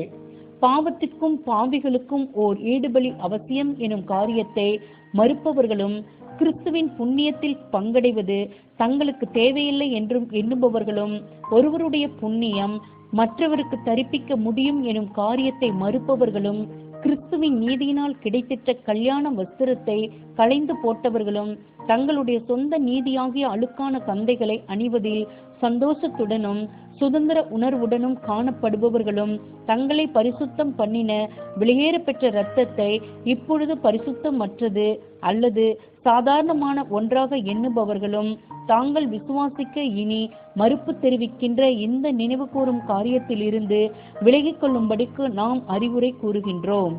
ஏனெனில் ஒருவேளை அவர்கள் பங்கு கொள்ளுவது அவர்களது விசுவாசமற்ற நிலையில் இன்னும் மாய்மாலத்தை கூட்டி வழங்கிவிடுவது ஆகிவிடும். இப்படிப்பட்டவர்கள் பங்கு கொள்வது என்பது தங்கள் மீது ஈடுபலி இல்லை என்ற தங்களுடைய கோட்பாடுகளின் மீதும் கண்டனம் சுமத்திக் கொள்வதற்கு ஏதுவாகிவிடும். தேவனுடைய வார்த்தையாகிய சத்தியம் மாபெரும் எதிராளி ஆனவனுடைய பல்வேறு வழிகள் மூலம் பிரகடனப்படுத்தப்பட்ட தவறான வாதங்கள் மூலமாக இந்த தப்பறைகளுக்குள் சிக்கினவர்களாக மாத்திரம் காணப்படும் அனைவருக்கும் நாம் அறிவுரை கூறுவது என்னவெனில், வீணான அனைத்து மனித தத்துவ ஞானங்களை அல்லது கோட்பாடுகளை உதறி தள்ளி மீண்டுமாக எளிமையான தேவ வார்த்தைகளையும் அதனால் முன்வைக்கப்படும் சத்தியங்களையும் ஏற்றுக்கொள்வதும் ஆகும். தேவ வார்த்தைகளினால் முன்வைக்கப்படும் சத்தியங்கள் என்னவெனில், அனைவரும் விழுந்துள்ளனர் என்பதும், தெய்வீக பிரமாணத்துக்கும் தீர்ப்பிற்கும் இசைவாக நம்முடைய ஒப்புரவாகுதலுக்கும் சீர்தூக்கி பார்க்கப்படுதலுமான ஒரே வழி நம்முடைய பாவங்களுக்கான ஈடுபலியை அல்லது முழுமையான மற்றும் துல்லியமான சரி நிகர் சமானமான விலையை கொடுப்பதேயாகும் என்பதும், இது தவிர வேறு எந்த வழியிலும் அவரால் நீதியுள்ளவராகவும் பாவிகளை நீதிமானாக்குகிறவராகவும் காணப்பட முடியாது என்பதும் ஆகும். மேற்கூறப்பட்டவர்கள் நமது கர்த்தர் இயேசு தேவ ஆட்டுக்குட்டி என நம்முடைய பாவங்களுக்கான முழு தண்டனையை அவர் மரத்தில் தம்முடைய சரீரத்தில் சுமந்தார் என்றும், அனைவருக்குமான முழுமையான ஈடுபலியை அவர் கொடுத்துள்ளார் என்றும் உள்ள உண்மைகளை அடையாளம் கண்டுகொள்வார்கள் ஆக. கொள்கை மிகவும் எளிமையானதாகும். ஆனால் ஒருவேளை அதை சிலரால் கிரகித்துக் கொள்ள முடியவில்லை எனில், இப்படியானவர்கள் தேவன் இப்படியாய் தெரிவித்துள்ளார் என்ற உண்மையை ஆகிலும் கிரகித்துக் கொள்பவர்களாக மற்றும் கர்த்தரிடத்தில் திரும்புகிறவர்களாக மற்றும் அவரும் திரளாய் மன்னிப்பார். இப்படியானவர்கள் கிறிஸ்துவுக்குள்ளான நமது தேவனுடைய கிருபை அனைத்துக்குமான இந்த அஸ்திபாரத்தை இன்னதென்று சகல பரிசுத்தவான்களோட கூட உணர்ந்து கொள்ளத்தக்கதாக பரிசுத்த ஆவியினுடைய வழிகாட்டுதலையும் கண்களின் அபிஷேகிக்கப்படுதலையும் கேட்பார்களாக. இப்படியாக பிக்கப்பட்ட அப்பத்தையும் சிந்தப்பட்ட இரத்தத்தையும் உண்மையாய் ஏற்றுக்கொண்டு, அதாவது தங்கள் பாவங்களுக்காகவே பலி செலுத்தப்பட்டுள்ளது என்றும், சிந்தப்பட்ட இரத்தமானது கொடுக்கப்பட்ட ஜீவனானது அனைவருக்குமான மன்னிப்பை உறுதிப்படுத்துகின்றது என்றும் உணர்ந்து, இப்படிப்பட்டவர்கள் சரித்திரத்தின் மாபெரும் நிகழ்வை, அதாவது நம்முடைய பாவங்களுக்காக தேவனுடைய நேச குமாரனின் விலையேறப்பெற்ற இரத்தம் சிந்தப்பட்டதையும் அவரது விலையேறப்பெற்ற ஜீவன் பலி செலுத்தப்பட்டதையும் நினைவு கொண்டு ஆசரிப்பார்களாக. தெளிக்கப்பட்ட இரத்தத்தின் கீழிலிருந்து அறிந்தும் மனப்பூர்வமாகவும் வெளியேறுகிறவர்களை இந்த வார்த்தைகளும் சரி அல்லது வேற எந்த வார்த்தைகளும் சரி வழியின் இடத்திற்கும் சத்தியத்தின் இடத்திற்கும் ஜீவனிடத்திற்கும் திருப்புவது என்பது கூடாத காரியம் என்று தேவனுடைய வார்த்தைகளிலிருந்து நாம் அறிகின்றோம். அப்படியானவர்களுக்கு எந்த கடந்து போகுதலும் கிடையாது. மனம் திரும்புவதற்கு ஏதுவாய் அவர்களை மறுபடியும் புதுப்பிக்கிறது கூடாத காரியம். எபிரேயர் 6 அதிகாரம் 4 முதல் 10 வசனங்கள், 10 அதிகாரம் 26 வசனம் முதல் 30 வசனம் வரை நம்மிடம் இருந்து வரும் இந்த அன்புடன் கூடிய புத்திமதியும் வேத வாக்கியங்களை உண்மையாய் சுட்டி காட்டுதலும் கூட கர்த்தருக்கும் மற்றும் சத்தியத்துக்கும் மற்றும் பகுத்தறிவில்லாமல் இடறுகிற சகோதரர்கள் அல்லது சகோதரிகளுக்கும் ஊழியம் புரிந்திடுவதற்கான வாஞ்சை எனும் உண்மையான நம்முடைய நோக்கத்தின் காரணமாக கொடுக்கப்படுகின்றது என்று பார்க்கப்படுவதற்கு பதிலாக நம்முடைய பகைமை, துர்க்குணம், பொறாமை மற்றும் அனைத்து விதமான பொல்லாப்புகளினால் உண்டானது என்று கருதப்படும் என்பதையும் நாம் நன்கு அறிவோம். வீடு பலியினுடைய கொள்கையினை முழுமையாய் உணர்ந்து கொள்ளாத நிலையில், ஆனால் நமது மீட்பருடைய மரணமானது நம்மை நம்முடைய குற்றங்களில் இருந்து நிவர்த்தி பண்ணி குற்றத்திற்கான தண்டனையினின்று நம்மை விடுவித்தது என்ற உண்மையை குறித்த பயபக்தியுடன் கூடிய உணர்ந்து கொள்ளுதலுடன் கடந்த காலங்களில் அநேகர் கர்த்தருடைய சரீரத்தையும் இரத்தத்தையும் அடையாளப்படுத்தும் அடையாளங்களில் பங்கெடுத்துள்ளனர். இப்படியானவர்கள் நினைவு கூறுதலின் உண்மையான அர்த்தத்தினை உய்த்துணர்ந்துள்ளனர். எனினும் சத்தியத்துடன் கூட காணப்படும் மிகுதியான தப்பறைகளின் காரணமாக இவர்களால் நாம் இப்பொழுது உணர்ந்துள்ளதான அதன் எளிமையான கொள்கையினை உணர்ந்து கொள்ள முடியவில்லை. ஞானஸ்நானம் எடுத்துக்கொண்டவர்கள் மாத்திரம். சில பாப்டிஸ்ட் சகோதரர் பின்வருமாறு குறிப்பிடலாம். நினைவு கூறுதல் ராபோஜனத்தில் பங்கெடுப்பதற்கு ஞானஸ்நானம் அவசியமான தகுதியாய் இருக்கின்றது என்பதை குறிப்பிடுவதற்கு நீங்கள் மறந்துவிட்டீர்கள். இல்லை, நாங்கள் ஞானஸ்தானத்தை மறந்து போகவில்லை. ஞானஸ்தானம் என்பது அவசியம் என்றும், நினைவு கூறுதல் ராபோஜனமானது சபைக்கு மாத்திரமே உரியது என்றும், சபை ஆவதற்கு முன்னதாகவே ஒருவருக்கு ஞானஸ்தானம் அவசியம் என்றும் நாங்கள் உங்களோட கூட ஒத்துக்கொள்கின்றோம். ஆனால் சபை என்றால் என்ன என்பது தொடர்புடைய விஷயத்தில் நாங்கள் உங்களிடம் இருந்து வேறுபடுகின்றோம். பாப்டிஸ்ட் சபையானது சபை அல்ல என்று நாங்கள் எண்ணுகின்றோம். மற்றெல்லா சபைகளானது விழுந்து போன மனிதர்களினால் ஏற்படுத்தப்பட்டு நடத்தப்படுவது போலவே பாப்டிஸ்ட் சபையும் கோதுமைகளையும் கலைகளையும் கொண்டிருக்கின்றது. ஆனால் சபையானது கோதுமை மாத்திரமே பெற்றிருக்கும். கிறிஸ்துவ மண்டலத்தினுடைய எந்த ஒரு பிரிவும் அதனிடத்தில் எந்த கலைகளும் இல்லாமல் அனைத்துமே கோதுமைகளாக இருக்கின்றது என்று கூற முடியாது. பரலோகத்தில் பெயர்கள் எழுதப்பட்டுள்ளதான சபையானது கோதுமைகள் அனைத்தையும் கொண்டிருக்கின்றது மற்றும் கலைகளை அதன் பட்டியலில் பெற்றிருப்பதில்லை. இந்த ஒரு சபையே நமது கர்த்தர் ஸ்தாபித்தார் மற்றும் இதில் தெரிந்து கொள்ளப்பட்டவர்கள் அனைவரும் கடந்து போகப்பட்டவர்களாகிய சபை பரலோகத்தில் பேரெழுதி இருக்கிற முதற் பேரானவர்களின் சபையே அங்கத்தினர்களாய் இருப்பார்கள். எபிரேயர் 12 வசனம். இது போலவே ஞான ஸ்நானத்தை குறித்த உங்களது வலியுறுத்தலும் எங்களால் ஏற்றுக்கொள்ளப்படுவதில்லை. வேத வாக்கியங்களுடைய கண்ணோட்டமானது உங்களுடையதை காட்டிலும் மிகவும் வேறுபட்டதாய் காணப்படுகின்றது. முதற் பேரானவர்களின் சபையினுடைய அங்கத்தினர்கள் என்று ஏற்றுக்கொள்ள முடியாதவர்களை எல்லாம் உங்கள் பாப்டிஸ்ட் சபையில் நீங்கள் அங்கத்தினர்களாக பெற்றிருக்கின்றீர்கள். அப்படியானவர்கள் தண்ணீர் ஞானஸ்நானம் என்ற உங்களது பரீட்சையினை கடந்து விட்டனர். ஆனால் அவர்கள் பரலோகத்தில் தங்கள் பெயர்களை எழுத பெற்றவர்களாகிய சபையினுடைய அங்கத்தினர்கள் அனைவருக்கும் அவசியமான மாபெரும் ஞானஸ்நானம் எனும் பரீட்சையினை கடக்காதவர்களாக காணப்படுகின்றனர். உண்மையான ஞானஸ்நானம் என்பது கிறிஸ்துவின் மரணத்திற்குள்ளான மூழ்குதலின் மூலமும் அவரது சாயலில் ஆன உயிர்த்தெழுதலின் மூலமும் கிறிஸ்துவின் சரீரத்திற்குள்ளாக சபைக்குள்ளான ஞானஸ்நானம் ஆகும். தண்ணீர் ஞானஸ்நானம் என்பது கிறிஸ்துவின் சித்தத்திற்குள்ளான மனித சித்தத்தினுடைய உண்மையான முழுகுதலுக்கு அருமையான அடையாளமாய் இருக்கின்றது மற்றும் மரணம் வரையிலுமான பலி செலுத்துதலுக்கு அருமையான விளக்கமாகவும் காணப்படுகின்றது. எனினும் எப்படி ராபோஜனத்தில் நாம் புசிக்கின்றதான அப்பமும் திராட்சரசமும் நமது கர்த்தருடைய பலியின் உண்மையான ஜீவன் கொடுக்கும் அம்சங்களாக இல்லாமல் மாறாக அவைகளின் அடையாளங்களாக மாத்திரம் காணப்படுவது போன்று தண்ணீர் ஞானஸ்தானமும் வெறும் அடையாளமே ஆகும். ஆகையால் சபையாகிய முழுக்கப்பட்டவர்கள் மாத்திரமே ராபோஜனத்தில் பங்கெடுக்க வேண்டும் என்பதை நாம் ஒத்துக்கொள்கின்றோம்.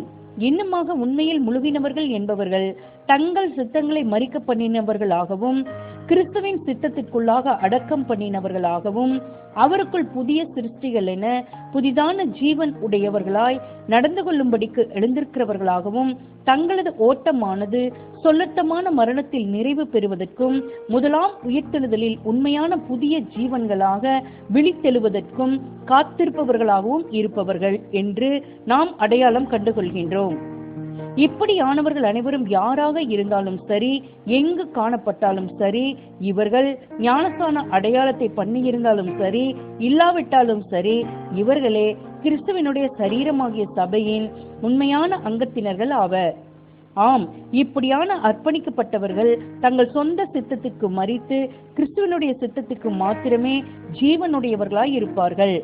நமது கர்த்தருடைய அறிவுரையானது தண்ணீர் ஞானஸ்தானத்தையும் அல்லது அடக்கம் பண்ணுதலையும் மற்றும் தங்கள் சித்தங்களை அடக்கம் பண்ணுவதையும் உள்ளடக்குவதை காண்கையில் தங்கள் தலையையும் கர்த்தருமானவரை அனைத்து விஷயங்களிலும் பின்பற்றிடுவதற்கும் அவருக்கு கீழ்ப்படிந்திடுவதற்கும் மகிழ்ச்சியுடன் காணப்படுவார்கள். அதிலும் விசேஷமாக தாங்கள் குழந்தைகளாக இருந்தபோது தாங்கள் விசுவாசிகளாய் இருக்கவில்லை என்பதையும், தண்ணீர் துளிகள் தெளிக்கப்படுவது என்பது எந்த விதத்திலும் அடக்கத்தையும் உயிர்த்தெழுதலையும் அடையாளப்படுத்தாது என்பதையும் இப்பொழுது அவர்கள் உணர்ந்திருக்கையில் கர்த்தரை அனைத்து விஷயங்களிலும் பின்பற்றிடுவதற்கும் அவருக்கு கீழ்ப்படிந்திடுவதற்கும் மகிழ்ச்சியுடன் காணப்படுவார்கள். இவர்கள் நினைவு கூறுதலின் ராபோஜனத்தில் பங்கெடுப்பதற்கு முன்னதாக நமது கர்த்தரினாலும் அப்போஸ்தலர்களினாலும் நமக்கு சுட்டி காட்டப்பட்டது போல கூடுமானால் தண்ணீரிலும் அடக்கம் பண்ணப்பட வேண்டும் என்று தேவனுடைய வார்த்தைகளில் இடம் பெறுகின்றதான இந்த கட்டளையின் மதிப்பையும் அருமையையும் கண்டு கொள்வார்கள். வேதாகம பாடங்களினுடைய ஆராய்ச்சியின் தொகுதி வால்யூம் 6 அத்தியாயம் 10 இடம்பெறும் புது சிருஷ்டியினுடைய ஞானஸ்தானம் எனும் பாடத்தை பார்க்கவும். உண்மையான கோதுமை மாத்திரமே கர்த்தருடைய பந்தியில் காணப்படுவார்கள் என்று நாம் எதிர்பார்த்திட முடியாது. எப்படி யூதாஸ் முதல் கொடுகையில் கலந்து கொண்டானோ அப்படியே சில கலைகள் கூட வருவார்கள் என்றே நாம் எதிர்பார்க்கலாம். ஆனால் நம்மால் இருதயத்தை கணிக்க முடியாது என்பதினாலும் கலையினின்று கோதுமையை நம்மால் பிரிக்க முடியாது என்பதினாலும் இந்த பாடம் தொடர்புடையதாக தேவனுடைய வார்த்தைகளில் வெளிப்படுத்தப்பட்டதான தேவனுடைய ஆலோசனைகள் அனைத்தையும் அறிவிப்பதன் மூலமாக எங்கள் கடமைகள் அனைத்தையும் முடித்துவிட்டு ஒப்புரவாகுதலின் இரத்தத்தின் மீதான தனது விசுவாசத்தை குறித்தும் மீட்பரிடத்தில் ஆன தனது அர்ப்பணிப்பு குறித்தும் அறிக்கை பண்ணி கொள்கின்றதான ஒவ்வொருவனும் தான் பங்கெடுக்கலாமா அல்லது வேண்டாமா என்கிறதை முடிவு பண்ணும் விஷயத்தினை அவனவனிடத்திலேயே விட்டு விடுகின்றோம். எப்படி பங்கெடுப்பது? உங்களை தவிர உங்கள் அயலகத்தார் மத்தியில் தேவனுடைய அர்ப்பணிக்கப்பட்ட ஜனங்கள் எவரேனும் இருப்பார்களானால் அதை நீங்கள் அறிவீர்கள். அவர்களுக்காகவும் சத்தியத்திற்காகவுமான உங்களது உண்மையான அன்பானது நீங்கள் சத்தியத்தை பெற்றுக்கொண்ட பிற்பாடு அவர்களை சத்தியத்தினால் ஆசீர்வதிக்கத்தக்கதாக நீங்கள் நாடிடுவதற்கு உங்களை வழிநடத்தி இருந்திருக்கும். நீங்கள் ஐக்கியமும் உறவும் கொண்டிருக்கும் அப்படியானவர்கள் உங்களோட கூட நினைவு கூறுதலில் கலந்து கொள்வதற்கு நீங்கள் அழைத்திடலாம். ஆனால் அவர்கள் ஈடுபலியை மறுக்கின்றவர்கள் என்று நீங்கள் அறிவீர்களானால் அத்தகையவர்கள் மீது கூடுதல் ஆக்கினை தீர்ப்பு வருவதற்கு நீங்கள் உதவுகிறவர்களாக இராதபடிக்கு அவர்களை அழைக்க வேண்டாம். சூழ்நிலைக்கேற்ப கொஞ்சமானவர்களோடு அல்லது அநேகருடன் கூடிக்கொள்ளுங்கள். ஆனால் கிறிஸ்துவுக்குள்ளான உறவின் மற்றும் ஐக்கியத்தின் ஆவி இல்லாத கும்பலோடு கூடிக்கொள்வதற்கு பதிலாக உங்களோட கூட நினைவு கூறுதலின் சிந்தையில் காணப்படுபவர்களாகிய கொஞ்சம் பேருடன் கூடிக்கொள்வது சாலச் சிறந்தது. இந்த ஒரு தருணத்துக்கு கர்த்தர் பயன்படுத்தினது போன்றதும் இப்பொழுது எபிரேயர்களால் பயன்படுத்தப்பட்டு வருகின்றதுமான புளிப்பில்லாத அப்பத்தை ரொட்டி ஏற்பாடு பண்ணி கொள்ளலாம். ஏனெனில் தூய்மையான இனிப்பான புளிப்பற்ற அப்பமானது புளிப்பு அடையாளப்படுத்தும் பாவம் அறியாதவரும் பரிசுத்தரும் குற்றமற்றவரும் மாசு இல்லாதவரும் பாவிகளுக்கு விலகினவருமான எபிரேயர் 7:26 பார்க்கவும். தேவ ஆட்டுக்குட்டியினுடைய பாவமற்ற மாம்சத்தினை நன்கு அடையாளப்படுத்துகின்றதா இருக்கின்றது. கர்த்தர் சுட்டி காட்டியுள்ளது போன்று திராட்சைப்பழ ரச பானத்தை ஏற்பாடு பண்ணி கொள்ளுங்கள்.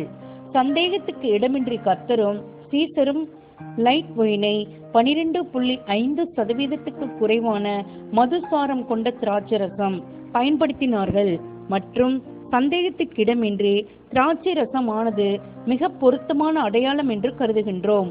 ஆனால் நமது கர்த்தர் திராட்சை ரசத்தை நிபந்தனை விதியாமல் திராட்சைப்பழ ரசம் என்று குறிப்பிடுவதால் திராட்சை பழங்களை உலர வைப்பதன் மூலம் கிடைக்கும் உலர் திராட்சைகளை கொதிக்க வைத்து வடிகட்டி எடுக்கும் ரசத்தினை பயன்படுத்துவதற்கு மறுப்பு தெரிவிப்பதற்கு நம்மிடத்தில் ஒன்றுமில்லை.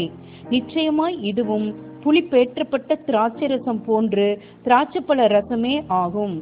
புளிப்பேற்றப்பட்ட திராட்சை ரசத்தை பயன்படுத்துவதனை கடமை உணர்வின் காரணமாக விரும்புகிறவர்களிடத்தில் இந்த உலர் திராட்சை பானத்தை நாம் வற்புறுத்தவில்லை.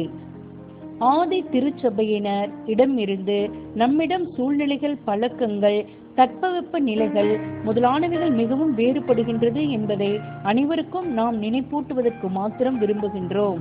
மற்றும் பரிசுத்தவான்களில் சிலர் மாம்சத்தின் சுதந்திரிக்கப்பட்ட பலவீனங்களை உடையவர்களாய் இருக்கின்றனர் என்றும், ஒருமுறை சுவைத்தல் என்பது மாபெரும் சோதனைக்கு ஏதுவாய் மீண்டும் தூண்டி விடுகின்றதாய் அமையும் என்றும் விசேஷமாய் அறிந்த நிலையில் நம்முடைய நாட்களில் உள்ள அநேக வெறியூட்டும் திராட்சை ரசங்களை கர்த்தருடைய இரத்தத்துக்கு அடையாளமாய் நாம் பயன்படுத்திடுவதற்கு அவர் சித்தமாய் இருப்பாரோ என்று நாம் ஐயப்படலாமோ? ஒவ்வொருவரும் தன் சகோதரனுக்கு முன்பாக தடுக்கலை போடலாகாது என்று தீர்மானித்துக் கொள்ளுங்கள். ரோமர் 14:13. ஒருவேளை புளிப்பேற்றப்பட்ட திராட்சரசமானது மனம் மாற விரும்பப்படுகிறதெனில் லைட் வைனை தெரிவு செய்யுங்கள், அல்லது உலர் திராட்சை ரசத்துடன் சிறிதளவு திராட்சை ரசத்தை கலந்து கொள்ளுங்கள். நினைவு கூறுதலின் ஆராதனையானது மிகவும் எளிமையாய் காணப்பட வேண்டும். அது பிரதானமாய் ஐக்கியத்திற்கான காலப்பகுதி ஆகும். அப்பம் மற்றும் திராட்சரசத்துக்கென்று சபையார் நடுவில் ஒரு மேஜையை ஏற்பாடு பண்ணிடுங்கள். ஒரு துதிப்பாடலை பாடின பிற்பாடு சகோதரி ஒருவர் ஆராதனையின் நோக்கத்தினை குறிப்பிட்ட சில வார்த்தைகளில் கூறிவிட்டு இக்காரியம் தொடர்புடையதாக வேத வாக்கியங்களில் இருந்து சில வசனங்களை வாசித்திட வேண்டும். இன்னொருவர் நமது கர்த்தருடைய பிற்கப்பட்ட சரீரம் ஆகிய ஜீவ அப்பத்திற்காக ஸ்தோத்தரித்திட வேண்டும்.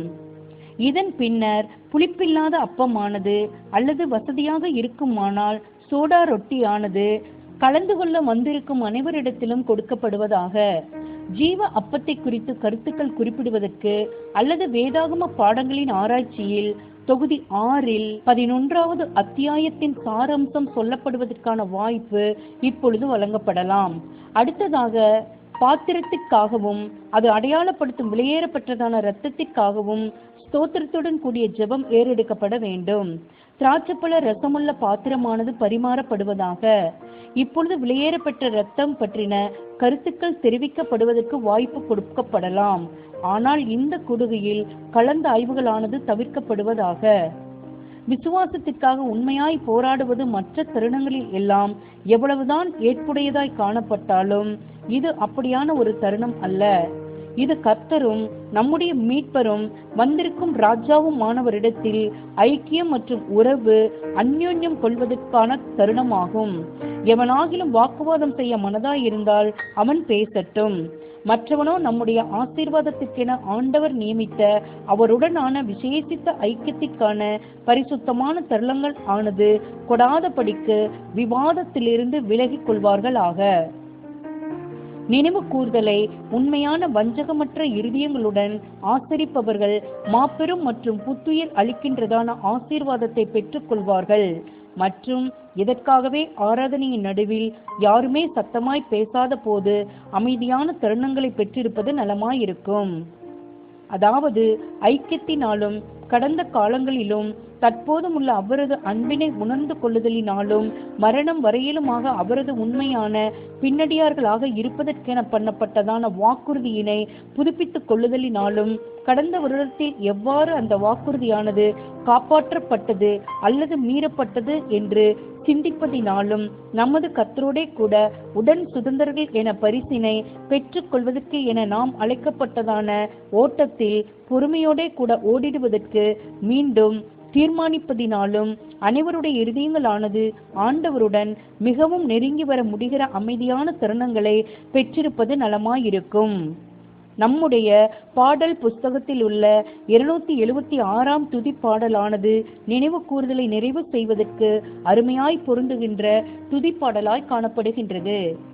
நமக்கொத்த விசுவாசத்தில் உலகமெங்கும் காணப்படும் சிலர் இதே மாபெரும் பலியை நினைவு கூர்ந்து ஆசரிக்கின்றனர் என்றும், அதே கிருபையான கர்த்தரை நினைவு கூறுகின்றனர் என்றும், அதே மகா மேன்மையும் அருமையுமான வாக்கு தத்தங்களினால் தேற்றப்படுகின்றனர், ஊக்குவிக்கப்படுகின்றனர் என்றும், அதே கிருபையான ராஜாவினுடைய கிருபையினால் மாபெரும் பணிவிடைகள் புரிந்திடுவதற்கும், அவரது ஊழியத்திலும் அவரது ஜனங்களுக்கான ஊழியத்திலும் மாபெரும் பலிகளை ஏறெடுத்திடுவதற்கும் தீர்மானம் எடுக்கின்றனர் என்றும், அதே துதி ஆராதனை பாடலினால் நிறைவு செய்கின்றனர் என்றும் நாம் உணர்கையிலும் நமது சந்தோஷம் பெருகுகின்றது. சிலுவை முன்தனிலே நாம் செலவழித்த ஆசீர்வாதம் நிறைந்த தருணங்கள் இனிமையானதே. பாவிகளுக்காக உயிர்த்தெழுந்த நண்பனிடமிருந்தே ஜீவனையும் ஆரோக்கியத்தினையும் சமாதானத்தையும் பெற்றிருக்கின்றோமே. அவர்கள் ஸ்தோத்திர பாட்டை பாடின பின்பு புறப்பட்டு போனார்கள் என்று 1ஆம் ராபோஜனம் குறித்து எழுதப்பட்டுள்ளது. நாமும் அவ்வாறே செய்வோமாக. ஒவ்வொருவனும் நிறைவான இருதயத்துடன் தனது வீடு திரும்புவானாக. பொதுவாய் வழக்கமாய் கூடுகைக்கு பின் சொல்லப்படும், அதாவது சொல்வது ஏற்றதாய் காணப்படுகின்றதான வாழ்த்துக்களையும், வழக்கமாய் இடம்பெறும் அனைத்து விதமான கருத்து தெரிவித்தல்களையும், அபிப்பிராயம் தெரிவித்தல்களையும் இந்த தருணங்கள் போது தவிர்த்து விடுங்கள் என்று நாம் யோசனை கூறுகின்றோம். இப்படியாக ஆண்டவருடனான நமது ஐக்கியத்தினையும் அந்யோன்யத்தையும் உறவையும் நீடித்துக் கொள்ளலாம். அடுத்த நாள் முழுவதும் அவரை பின்தொடர்ந்து பார்த்து கொண்டிருங்கள். வஞ்சனையற்றவருக்கு எதிராக ஜனங்களுடைய கூச்சலை கவனியுங்கள். ஜனங்கள் எருசலேமின் குருமார் வகுப்பினரால் தூண்டப்படுவதை கவனியுங்கள். ஏரோதுக்கு முன்னிலைமையிலும் அவனது போர் சேவகர்களின் முன்னிலையிலும் அவர் நிற்பதை பாருங்கள். அவர் கேலியாய் ராஜ்ய வஸ்திரம் தற்பிக்கப்படுவதையும், முள்ளிலால் ஆன கிரீடம் தற்பிக்கப்படுவதையும், குட்டப்படுவதையும், உமிழப்படுவதையும் பாருங்கள். அவர் குற்றவாளி என சிலுவையில் அறையப்படுவதையும், அவர் செய்திட்டதான மிகவும் கிருபையான கிரிகைகளினாலேயே அவர் பழி துரைக்கப்படுவதையும், அதாவது மற்றவர்களை ரட்சித்தான், தன்னைத்தான் ரட்சித்துக் கொள்ள திராணியில்லை என்று கூறி பழி துரைக்கப்படுவதையும் பாருங்கள்.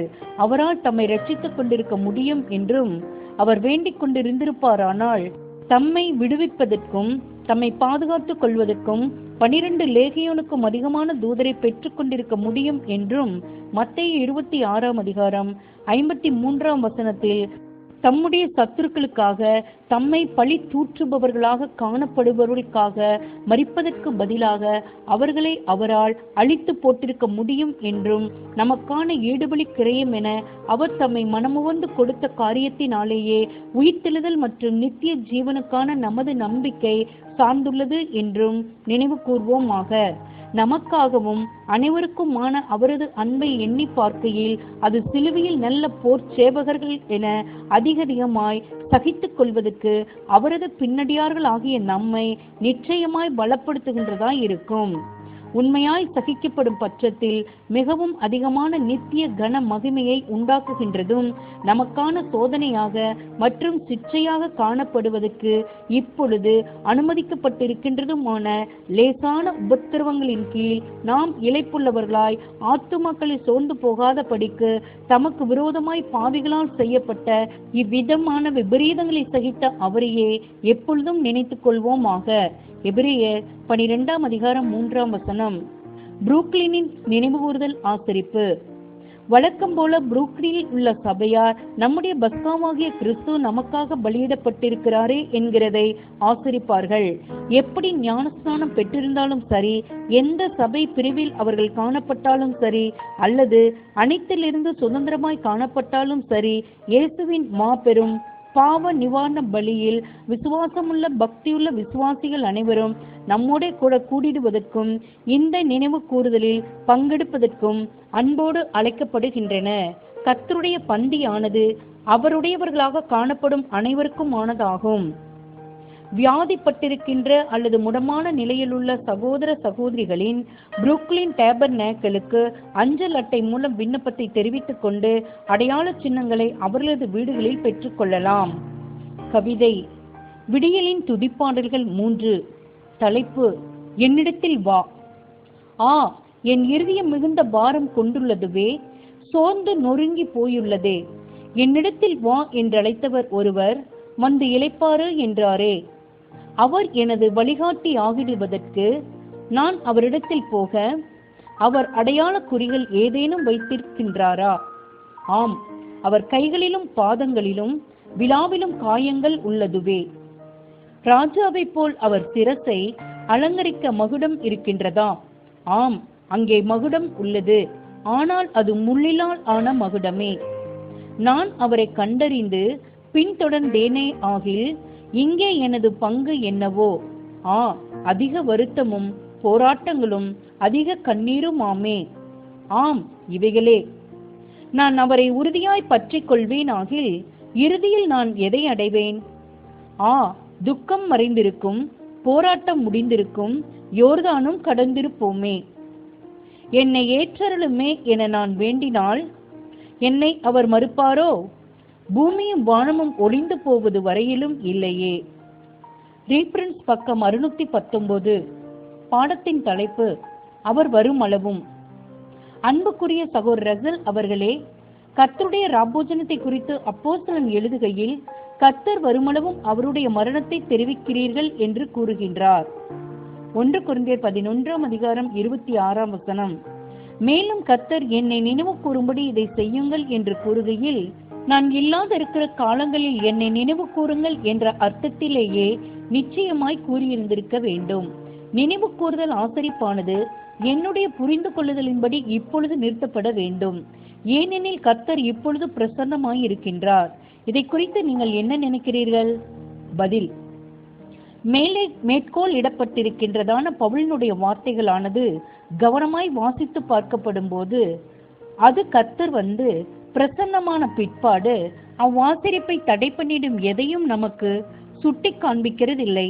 மாறாக அங்கு அப்போஸ்தலனின் கருத்து என்னவெனில், நாம் அப்பத்தை பிற்கும் போது கிறிஸ்துவோடு மரணத்தில் ஒரே அப்பத்தின் ஒரே சரீரத்தின் அங்கத்தினர்கள் என காணப்படும் நம்முடைய பங்கெடுத்தலை நாம் வெளிப்படுத்துகின்றோம் என்பதாகும். ஆகையால் நாம் மாம்சத்தில் காணப்படும் நாள் வரையிலும் கிறிஸ்துவனுடைய சரீரத்தின் பாடுகள் நிறைவடைவது வரையிலும் அவருடைய பாடுகளில் குறைவானது நிறைவடைவது வரையிலும் நாம் அவைகளை நிறைவேற்றுவதும் பாத்திரத்தில் பங்கு கொள்வதும் அதை அடையாளப்படுத்தி காண்பிப்பதும் ஏற்ற காரியமாகவே இருக்கும். என்னை நினைவு கூறும்படி இதை செய்யுங்கள் என்ற நமது கர்த்தருடைய வார்த்தைகளின் விஷயத்தில் தாம் இல்லாதிருக்கும் போது தம்மை நினைவு கூறுங்கள் என்ற அர்த்தத்தில் அவர் குறிப்பிட்டார் என்று நாம் எண்ணுகிறதில்லை. அவர் முதலாம் ராபோஜனத்தின் போது காணப்பட்டார் மற்றும் அவர் இல்லாமல் இருக்கும்போதுதான் அவரது மரணத்தை நினைவு கூறுவது சரி என்றால், அவர் இல்லாமல் காணப்படுவதற்கு முன்னதாகவே நினைவு கூறுவதும் கூட பொருத்தமற்றதாகவே காணப்படும். இயேசு என்ன அர்த்தத்தில் கூறினார் என்று நாம் பின்வருமாறு எண்ணுகின்றோம். பஸ்கா ஒரு நிழலாகவும் நிச்சயமாய் நிறைவேற வேண்டிய நியாய பிரமாணத்தின் ஒரு பாகமாகவும் காணப்படுகின்றது. இதன் நிறைவேறுதலானது இப்பொழுது சமீபத்து கொண்டு இருக்கின்றது. அடிக்கப்பட்டு புசிக்கப்பட்டதான ஆட்டுக்குட்டியினுடைய நிஜமாக நான் இருக்கின்றேன். மற்ற அனைத்து அம்சங்களும் கூட நிறைவேறும். தேவ ராஜ்யமானது முழுமையாக ஸ்தாபிக்கப்பட்டிருக்கும் போது என்னை பின்பற்றுகிறவர்களாகிய என் சீசர்கள் அனைவருமாகிய நீங்கள் முதற் பேரானவர்கள் என கடந்து போகப்பட்டிருக்கும் போது, மரணத்திலிருந்து உயிர்த்தெழுதலில் விடுவிக்கப்பட்டிருக்கும் போது முழு நிழலும் நிறைவேற்றப்படும். ஆகையால் நீங்கள் இதை புசிக்கும் போதெல்லாம், பஸ்காவை நினைவு கூர்ந்து ஆசரிக்கும் போதெல்லாம் நிழலுக்கு அப்பால் பார்த்து என்னில் ஆட்டுக்குட்டியினுடைய நிஜத்தை அடையாளம் கண்டு கொள்ளுங்கள். இந்த நிழலான ஆட்டுக்குட்டியின் நினைவாக இல்லாமல் மாறாக என்னை நினைவு கூறும்படி செய்யுங்கள். ஆமென்.